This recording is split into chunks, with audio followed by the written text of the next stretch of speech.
murder charge against him. And Soldier Slim's death became a cold case. The community won't cooperate because I'm not going to finger you as a violent felon, because if I know you're on the streets in 5 days, guess who's the next victim? Me. And I don't want that. In 2005, a crime commission report revealed that due to the 60-day law and the city's code of silence, only 7% of those arrested in New Orleans were ever convicted. Any outcry that stunning crime report might have stirred was blown away within days. On August 29th, Hurricane Katrina took aim at the Big Easy. It would change everything, even for the Gotti boys. People thought the world was coming to an end.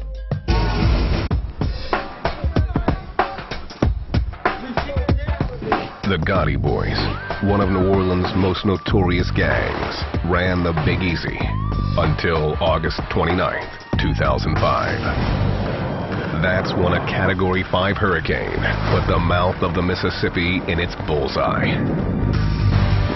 At 6:10 a.m., Hurricane Katrina made landfall south of New Orleans before turning east toward Mississippi. The Big Easy felt the wrath of the storm surge, which flooded the city. It was complete chaos. We lost total communication. We had a complete collapse of the infrastructure. The two most valued commodities after the storm was bottled water and dry ammunition. Survivors were starved for food and water. They quickly began looting for the bare necessities. Even the Gotti boys weren't prepared for the lawlessness. My sister and her family was on the interstate, lived on the interstate for a week, telling me that she saw a guy kill his sister over a bag of ice. It's crazy. People breaking into people's house thinking they got food in there. I had nothing but the clothes on my back. That's it, that's all I had. Dip was one of hundreds who sought refuge on rooftops. He and his family were rescued by helicopter and taken to a staging area on top of a causeway. From there, they boarded a bus out of town. I ain't knew where I was going, and really, I didn't care. I was kind of frustrated at that time, you know, not knowing what's going on, you know. I thought the city was through. Uncle Laurel, who had spent his life in one of the most dangerous projects in New Orleans, walked into a living hell at the Superdome, the place where more than 25,000 sought shelter. It was a catastrophe. That's the bottom line. I don't really like talking about the dome because I go to thinking about the smell. I got a weak stomach. There was no food, no water, and no electricity. They did, however, have guns. It was like you're on the streets. I mean, man, they had garbage cans full of guns in there. Some people they were checking, some people they wouldn't. I've been in some godforsaken places. This is as close as I've seen to anarchy in my life. For up to 5 days, the survivors lived in squalor. A few lost all hope. At least one man committed suicide off the upper deck of the Superdome. They got people jumping off the terrace section, fearing that it's no tomorrow. Like the water, people didn't know when that water was gonna stop rising. Finally, the buses arrived, taking the storm's victims, citizens as well as criminals, to a holding area in Houston, Texas.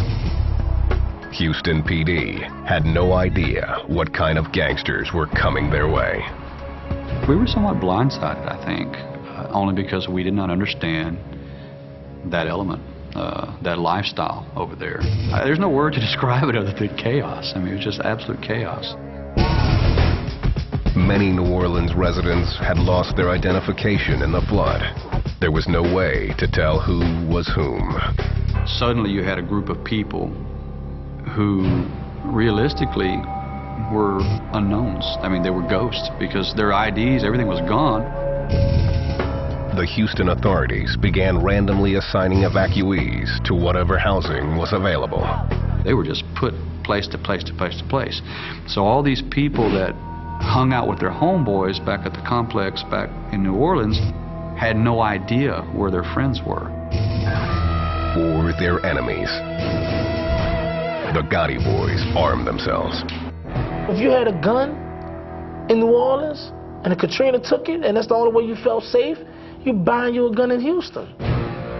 You're gonna buy you anything that you feel like gonna put you back in a home state of mind. In New Orleans, the Gotti boys had only one rule: anarchy. It was more of a free-for-all. You just kind of go out and do your thing.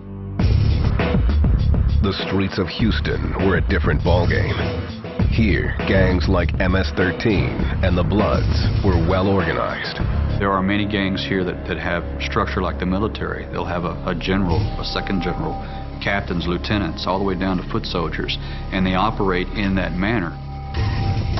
Houston's street rules were different, and the Gotti boys had to change their methods. They didn't want to be caught wearing a red rag or a blue rag or a black rag or a white rag, so they started wearing camouflage. And on their camouflage knit hats or baseball hats, they would have 504 to distinguish themselves as being from New Orleans. When the money from FEMA started flowing, it created another problem for Houston. Gang members used it to buy cars. Now they were mobile. Old allies found one another and a way to use their cash to make even more money. You get a check for $4,000, well shoot, you go spend $2,000 on some cocaine and then go distribute it for a profit. Money was being dished out to people who were not accustomed to having it. Within months, several Houston clubs decided to host New Orleans nights. It backfired as old rivalries were reignited. They would show up at these places and they would see somebody they didn't like and they would take them out. It was chaos, it was killing for no reason at all. It was robbing, it was stealing, it was burglarizing. Ain't nothing changed, it just was a different environment, that's all. While the old wars raged, new ones over drug turf were starting with the Houston gangs. The New Orleans gangs showed no mercy. They kill you in a heartbeat. The regard for human life, there was none. Houston was now overrun by the same kind of hardcore criminals that had terrorized New Orleans for decades. It was almost as though they lived by the minute. If I have to kill you to get to the next 5 minutes, then I kill you and I move forward. And it was no big deal. In the 3 months following Katrina, Houston recorded 379 homicides, up 13% from the same time frame the year before.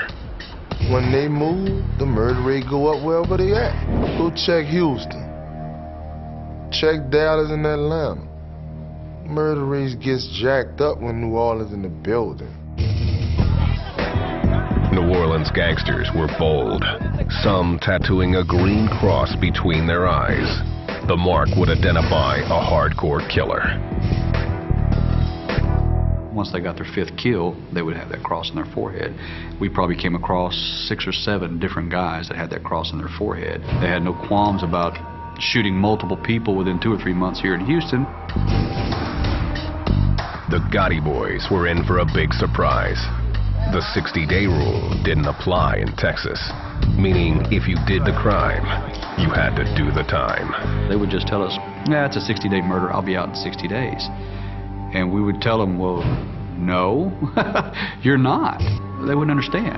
And you would literally have to let them sit there for 60 days, and come day 61, they're like, well, what happened? I'm still here. It was almost re-educating them to what a justice system was.